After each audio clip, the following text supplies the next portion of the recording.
নগাঁৱৰ চাপৰমুখ ৰেলৱে ষ্টেচনৰ ৰেলৰ ট্ৰেকত পৰি যোৱা ৩ জুলাইত গুৰুতৰভাৱে আহত হয় নগাঁৱৰ পুৰণিগুদামৰ যুৱক সুবাসী বাদক ঘনশ্যাম কলিতা। সংকটজনক অৱস্থাত গুৱাহাটীৰ এখন ব্যক্তিগত চিকিৎসালয় কস্মোৰ ICUত চিকিৎসাধীন হৈ আছে বহুমুখী প্ৰতিভা সম্পন্ন যুৱকজন।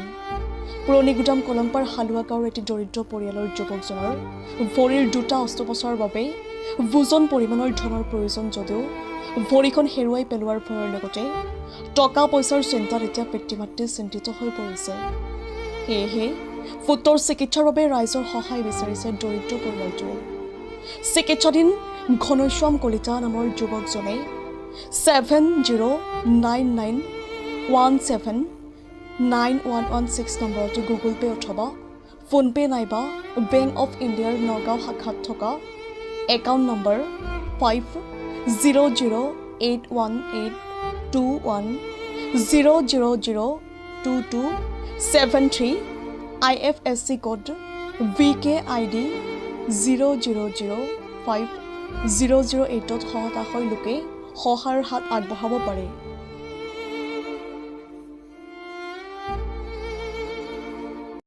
মোৰ নাম মোহন চন্দ্ৰ কলিতা, কলংপাৰ হালুৱা গাঁও নিবাসী। মোৰ বৰপুত্ৰ সেইদিনাখন গুৱাহাটীৰ পৰা ঘৰলৈ আহি থকাৰ অৱস্থাত আপোনাৰ চাপৰমুখ ৰেল ষ্টেচনত ৰেলৰ ট্ৰেকত পৰি তেওঁ বাওঁ ভৰিটো মানে যথেষ্ট মানে ইনজুৰ হৈছে আৰু সেইটো এতিয়া ভাল কৰিবলৈ মানে যথেষ্ট টকাৰ প্ৰয়োজন। মোৰ হাতত যিকেইটা গাঁঠি ধন আছিলে ধনখিনি প্ৰায় শেষেই হ'ল। গতিকে দয়াময়ী ৰাইজসকলক, সাংবাদিকসকলক, অসমবাসী ৰাইজক মোক কিবা এটা দি পেলাই ল'ৰাটোক উদ্ধাৰ কৰিবলৈ মই অনুৰোধ কৰিছোঁ। আপুনি কি কৰে এনে? মই এনেই লোকৰ কাম কৰোঁ আৰু গাড়ী এখন আছে তিনিচকীয়া, গাড়ীখনতে লৈ কৰি মানে দিন হাজিৰা আৰু যেনে তেনে জীয়াই আছোঁ। এতিয়া ক'ত চিকিৎসাধীন হৈ আছে? চিকিৎসাধীন বৰ্তমান গুৱাহাটীৰ কস্মো মেডিকেলত আছে। মই প্ৰথমতে GMCলৈ নিম বুলি ভাবিছিলোঁ।